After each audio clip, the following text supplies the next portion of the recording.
One of the bikes on this list has an engine so massive, it was never actually sold to the public. And on the other end, there's a bike so small, most people laugh at it until they see how many riders started their entire journey on one. Today, we're going through 8 motorcycles, from the slowest CC on the road to something that genuinely has no business existing. Whether you're buying your first bike or your 5th, this is the one thing nobody actually explains properly. Because CC isn't just a number. It changes everything. How the bike feels, how fast it goes, and honestly, how likely you are to survive it. Let's get into it. Honda CB125F. When you see this on the road, you already know this is where everyone starts. 125cc, single cylinder. Pure beginner territory. Honda built this because millions of new riders needed something that wouldn't fight back, something predictable, something that taught you the basics without punishing every mistake. What makes it stand out on this list is exactly what most people mock it for. It's slow. Top speed around 95 km/h.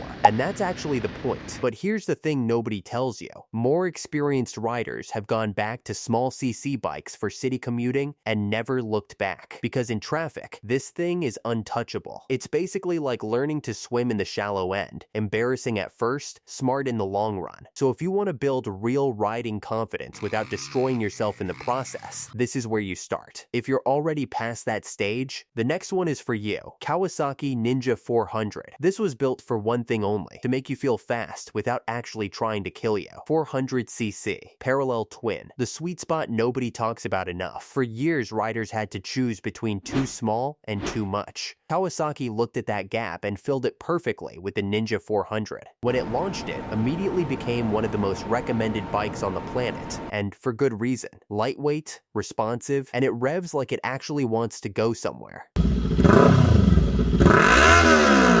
0 to 100 in around 5 seconds. That's not slow by any standard. And what more interesting is that advanced riders actually buy this as a second bike. Not because they can't afford better, because it's genuinely that fun to ride. Okay. So if you want something that grows with you and never gets boring, this is the one. If you're only interested in straight line speed, you're going to want more. Yamaha R6. Sitting on this feels like strapping yourself into something that has absolutely no interest in being comfortable. 600cc. Inline 4-cylinder, built for the track and barely tolerating the street. The R6 exists because in the late 90s, Yamaha wanted to dominate the 600cc supersport class, and they did. For years, this was the benchmark that every other 600 was measured against. What makes it different from everything we've covered so far? This bike rewards precision, throttle control, corner entry, body position. It notices everything. Get it right, and it feels like flying. Get it wrong, and it lets you know immediately. On paper, it looks perfect. In real life, the riding position is aggressive to the point of being painful on anything longer than a 30-minute ride. Sounds amazing, until your lower back files a formal complaint. So if you want a machine that pushes you to be a better rider, this is it. If you want something you can ride comfortably to work every morning, keep looking. Everything up until now has been manageable. What comes next? Not so much.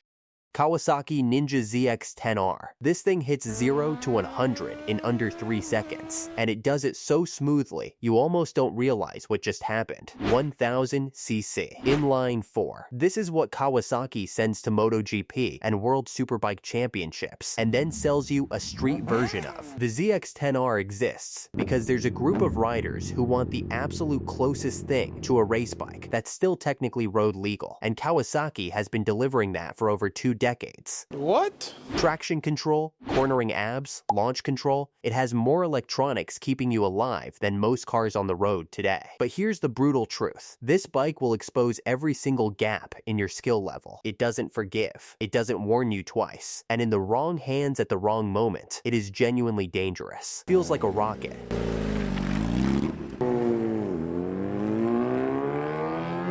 With questionable life decisions built into every gear change. So if you have the skill and the respect for what this machine is, incredible. If you're jumping straight to this from a 400, Please don't. Suzuki Hayabusa. For almost a decade, this was the fastest production motorcycle on the planet. Full stop. 1300cc. Inline 4. A name that in Japanese means peregrine falcon, the fastest bird alive. Suzuki released the original Hayabusa in 1999, and it immediately broke every speed record that existed for a street-legal motorcycle. Governments got so nervous, they forced manufacturers to agree to a 300 kilometers per hour gentleman's agreement just because of this one bike. What separates it from the ZX-10R above it isn't just the extra cc, it's the character. The Hayabusa is smoother, more planted, almost relaxed at high speed, which is somehow more terrifying than a bike that feels aggressive. Most people don't realize this until it's too late. At 250 kilometers per hour, this bike feels more stable than most bikes do at 100.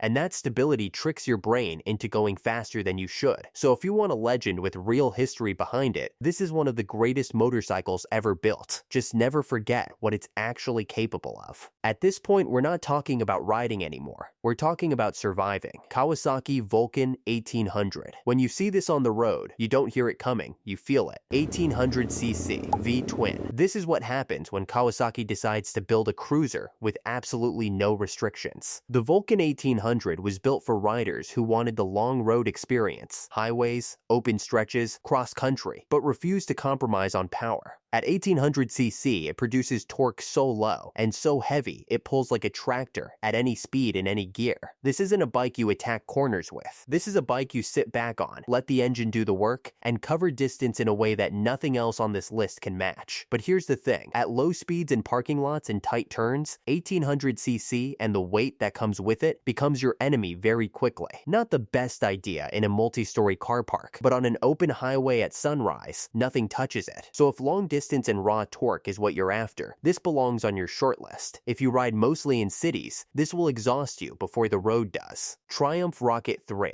This is the largest production motorcycle engine ever put into a bike available to the public. 2300cc inline triple. The Triumph Rocket 3 holds the official record, and it isn't even close. Triumph built this because they wanted to prove something, that a British manufacturer could take the cruiser format and turn it into something no American brand had ever attempted. The result was a bike with more torque than some sports cars, and a presence on the road that makes people stop and stare. 0 to 100 in around 3 seconds, from a bike that weighs over 300 kilograms. That combination should not be physically possible, and yet, here we are. And here's what nobody talks about. Despite the insane numbers, the Rocket 3 is surprisingly manageable once you're moving. It's standing still and low-speed maneuvering where that weight makes itself known. So if you want the most talked about bike in any car park you ever pull into, this is it. Just make sure your upper body is ready for what parking it involves. Dodge Tomahawk. And finally, the Dodge Tomahawk. This isn't just the most extreme bike on this list. This is arguably the most extreme thing ever built on 2 wheels in human history.